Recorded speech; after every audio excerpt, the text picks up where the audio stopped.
പിന്നെ ഈ ഉദ്ഘാടനങ്ങൾ പോകുമ്പോൾ കഴിഞ്ഞതിനൊക്കെ പോയിട്ട് തിരിച്ച് വന്ന് ഇറങ്ങിയവരൊക്കെ ഓരോ ഉദ്ഘാടനത്തിന് 5 ലക്ഷം 4 ലക്ഷം 3 ലക്ഷം അല്ലേ അങ്ങനെയൊക്കെ വാങ്ങിച്ച് ഫ്ലാറ്റുകളും വണ്ടികളൊക്കെ ഒരുപാട് പേര് വാങ്ങിക്കട്ടെ. അത് ഉണ്ടാക്കുന്നവർ മാക്സിമം ഉണ്ടാക്കട്ടെ, നല്ല കാര്യം. പക്ഷേ രജിത്തേട്ടൻ ഇപ്പോഴും ഏത് പരിപാടിക്ക് പോയാലും കട്ടൻ ചായയും പരിപ്പൂടെ. ഇതിലാരെങ്കിലും എനിക്കൊരു ചായ വാങ്ങിച്ചതെന്ന് പറഞ്ഞിട്ടുണ്ടെങ്കിൽ കൈ പൊക്കിയാണ് ഇല്ല. അപ്പം നമ്മൾ സാധാ കോമണ്ടർ തന്നെയാണ്, അങ്ങനെ പോകുന്നുണ്ട്. ബിഗ് ബോസിൽ ഇപ്പോൾ വന്നിരിക്കുന്നതും എനിക്ക് തോന്നുന്നു മെജോറിറ്റിയും ഒരു നോർമൽ സെലിബ്രിറ്റി എന്ന് പറയുന്ന ഒരു 5-6 പേരെ എനിക്ക് തോന്നിയുള്ളൂ. ബാക്കി എല്ലാവരും പലരും കണ്ടിട്ടില്ലാത്തവരാണ്. അതിലുള്ള എല്ലാവരും നിങ്ങൾ കണ്ടിട്ടുണ്ടോ? ഉണ്ടോ? ഒരു മുൻനിര ഒരു 4-5 പേര് മാത്രമല്ലേ നമ്മളെല്ലാവരും. ബാക്കി എല്ലാവരും ഏകദേശം പല മീഡിയകളിലും ഇപ്പം നിങ്ങളെപ്പോലെ തന്നെ സോഷ്യൽ മീഡിയയിലും യൂട്യൂബേഴ്സിലും അല്ലെങ്കിൽ ബ്ലോഗിലും അങ്ങനെ പലരും എസ്റ്റാബ്ലിഷ് ആരെങ്കിലും കയറി വരട്ടെ. എങ്ങനെയുണ്ട് സാർ കണ്ടപ്പോൾ ഈ ഒരു 3 ദിവസത്തെ വിലയിരുത്തൽ എങ്ങനെയുണ്ട്? ആരടിക്കും കപ്പ്? അത് കപ്പ് ആരടിക്കുമെന്ന് ഇപ്പോൾ പറയാൻ പറ്റത്തില്ല. അത് ഈ മാറിക്കൊണ്ടേയിരിക്കും. കാരണം ചിലരുടെ എനർജി തളരുമ്പോഴത്തേക്ക് മാറിക്കൊണ്ടിരിക്കും. പക്ഷേ ഈ ഒരാഴ്ച അതിനെ ലൈവാക്കി നിർത്തിയത് നമ്മുടെ സ്വന്തം രതീഷാണ്. യാതൊരു സംശയമില്ല. ഞാൻ കഴിഞ്ഞ വർഷം വരെ ഞാൻ ആദ്യം ആരും പറയില്ല, അറിയാലോ, ഞാൻ പറയില്ല. പക്ഷെ ഇപ്പോൾ എനിക്ക് പറഞ്ഞേ പറ്റും. ഇപ്പോഴത്തെ അങ്ങോട്ട് ഞാൻ പറയും, രതീഷ് തന്നെയാണ് പിടിച്ച് കുലുക്കിക്കൊണ്ടിരിക്കുന്നത്. അത് മറ്റൊരു തരം സ്ട്രാറ്റജിയാണ്.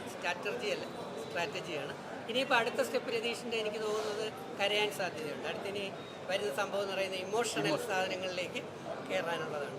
അതാണ് സംഭവം. ഈ സാറിന്റെ സ്ട്രാറ്റജിയാണ് ഈ രതീഷ് എടുക്കണമെന്ന് ആൾക്കാർ പറയുന്നുണ്ട്. ഒറ്റപ്പെടുന്ന രീതിയിലൊക്കെ ഞാൻ ഇത്രത്തോളം ഒക്കെ ബഹളം വെച്ചുകൊണ്ട് നടന്നത്. ഞാൻ എല്ലാവരുമായിട്ട് കമ്പനി ആവാൻ ശ്രമിച്ചു. പക്ഷെ പലരും എന്നെ എടുക്കാത്തതുകൊണ്ടല്ലേ. ഒന്നാലോചിച്ചു, കണ്ടവർക്കറിയാം. ഞാൻ എല്ലാവരുമായിട്ട് കമ്പനി ആവാനല്ലേ ശ്രമിച്ചത്. ഞാൻ ചെന്ന് എൻ്റെ കഥ എൻ്റെ ജീവിതം എൻ്റെ ലൈഫ് എല്ലാ കാര്യങ്ങളും സത്യസന്ധമായി പറയാനായിട്ട് ശ്രമിച്ചപ്പോൾ അവരെല്ലാവരും പലരും മെജോറിറ്റിയും എന്നെ സംശയ ദൃഷ്ടിയോടെയാണ് നോക്കിയിരുന്നത്. അതുകൊണ്ട് എന്നെ ആദ്യമൊന്നും അവർക്ക് എടുക്കാനായിട്ട് പറ്റില്ല. ഞാൻ എല്ലാവരുമായിട്ട് കമ്പനി കൂടാൻ വേണ്ടി തന്നെ. ഇത് പക്ഷേ ഒരു ഓളം ഉണ്ടാക്കി ഒരു രസമുണ്ട്. എന്തായാലും അവരുടെ ഒരു ഉറക്കം തൂങ്ങിയായിട്ട് ഈ ഒരാഴ്ച തോന്നിയില്ല അല്ലേ. നല്ല നല്ല എനർജി, എല്ലാവരും എനർജി ലെവൽ ഉള്ളവർ തന്നെയാണ്. സമയം നല്ല എന്റർടൈൻമെന്റ് ആയിട്ട് തന്നെയാണ്. കൂടിപ്പോയി രതീഷിന്റെ പൊടിക്ക് കുറയ്ക്കണം, അത് കുഴപ്പമില്ല. കുറച്ച് കഴിയുമ്പോൾ കുറഞ്ഞോളൂ. എനർജി ലെവൽ ഇപ്പോൾ തൊണ്ട പോയല്ലോ, എനർജി ലെവൽ കുറച്ച് പോകുന്നുണ്ടോ? അയ്യോ, അത് നമുക്ക് പറയാൻ പറ്റത്തില്ല. അത് ആർക്കും പറയാൻ പറ്റത്തില്ല.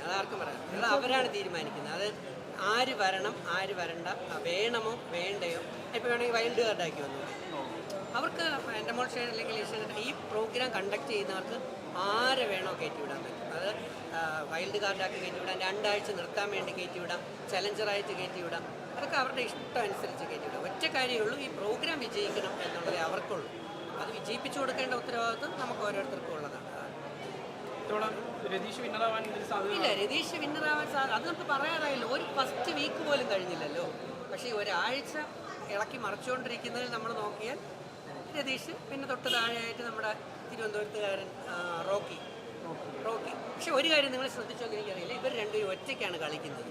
അവർ ഗ്രൂപ്പിൽ നിൽക്കുമ്പോഴും ഒറ്റയ്ക്കാണ് കളിക്കുന്നത്. ബാക്കി മിക്കവരും ഗ്രൂപ്പാണ്. അതാണ് എനിക്ക് കൊണ്ട് ഇഷ്ടപ്പെടുന്നത്. ജാസ്മിൻ ജാഫറിനൊക്കെ എങ്ങനെയുണ്ട്? അതിന് അടുത്ത സ്റ്റെപ്പ്, നേരത്തെ രതീഷിൻ്റെ കാര്യം പറഞ്ഞ കണക്ക് ഇതിൻ്റെ അടുത്ത സ്റ്റെപ്പ് മിക്കവാറും കെട്ടിപ്പിടുത്തമായിരിക്കും അല്ലേ. അത് കഴിഞ്ഞാൽ ഉമ്മാപ്പായിരിക്കും അല്ലേ. ഒരു പ്രണയം വർക്കൗട്ട് ആവുന്നുണ്ടല്ലോ സാറേ. എവിടെ ഒന്നാമത്തെ സീസണിലെ ഡിവൈൻ പ്രണയം കഴിഞ്ഞതിന് ശേഷം ബാക്കിയുള്ളതല്ല. ഇവിടെ 2 ദിവസം അങ്ങോട്ട് കയറുന്നതിന് മുമ്പ് പ്രണയിക്കാൻ മുട്ടി നിൽക്കുകയാണ് ചെയ്യുന്നത്. നമ്മുടെ ജനങ്ങൾ വിഡ്ഢികളാണ്. അല്ലെങ്കിൽ നമ്മുടെ റോക്കി പറഞ്ഞ കണക്ക് പുറത്ത് നിന്നേ എന്തെങ്കിലുമൊക്കെ പ്ലാനിങ് പദ്ധതികളൊക്കെ ഉണ്ടായിരിക്കും. എന്നാലും ഇപ്പോൾ ഉള്ളതിൽ റോക്കി പറഞ്ഞാൽ റോക്കി മാട് പോലെ പണി ചെയ്ത് കഷ്ടപ്പെട്ടിട്ടാണ് റോക്കി ഒരു പക്ഷേ കോടീശ്വരനായിട്ടുള്ള, അല്ലെങ്കിൽ 7000 സ്ക്വയർ ഫീറ്റ് വീട് വെച്ച് അത് മാടൊരു പണി ചെയ്തിട്ടാണ്.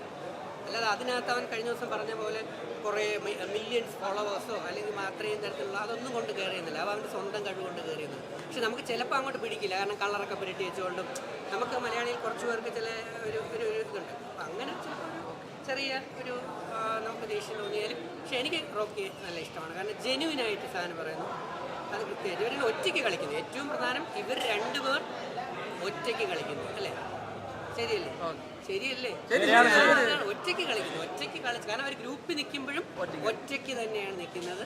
മറ്റുള്ളവർ അത് ഒറ്റപ്പെടുത്തുകയും ചെയ്യുന്നു. അപ്പം അതാണ് സംഭവം. നമ്മളൊരു കമ്പയർ ചെയ്യാൻ പറ്റില്ല. പിന്നെ ചുരുക്കി പറഞ്ഞു കഴിഞ്ഞാൽ ഒരു തമാശ ഡയലോഗ്, അത് കുറച്ചുകൂടെ കഴിഞ്ഞിട്ട് പറഞ്ഞാൽ മതിയോ ഇപ്പം എനിക്ക് തോന്നുന്നതാണ്. അഖിൽമാരാർക്കും റോബിനും കൂടെ ഉണ്ടായ രജിത് കുമാറിൽ നിന്നുണ്ടായ സൃഷ്ടിയായിട്ട് രതീഷിനെ എനിക്ക് തോന്നി. കാര്യം മനസ്സിലായില്ലേ? സംഗതി മനസ്സിലായില്ലേ? എല്ലാം കൂടി ഏറ്റവും താഴത്തെ ഏറ്റവും ടോപ്പിൽ ഞാൻ നിർത്തുന്നത് അഖിൽമാരാർ റോബിനെ. അവർ 2 പേരിൽ നിന്നുള്ള ഒരു സൃഷ്ടിയായി ജനിച്ച് രജിത് കുമാറിൽ നിന്ന് പുറത്തേക്ക് വന്ന് ഇപ്പോൾ കാര്യം ക്ലിയറായില്ലേ? രതീഷ് ആണെന്ന് അതിനകത്തെല്ലാം ഉണ്ടെന്നാണ് എനിക്ക് തോന്നുന്നത്. അല്ലെങ്കിൽ മനസ്സിലായില്ല അത്രയും. അതുകൊണ്ട് ഇവൻ്റെ എല്ലാം ഉണ്ട്, കറക്റ്റായിട്ട് പഠിച്ചിട്ട് തന്നെയാണ് വന്നത്. അങ്ങനെ തന്നെ വേണം അല്ലേ? ചുമ്മാ പൊട്ടനായിട്ട് വന്നിട്ട് കാര്യമുണ്ടോ?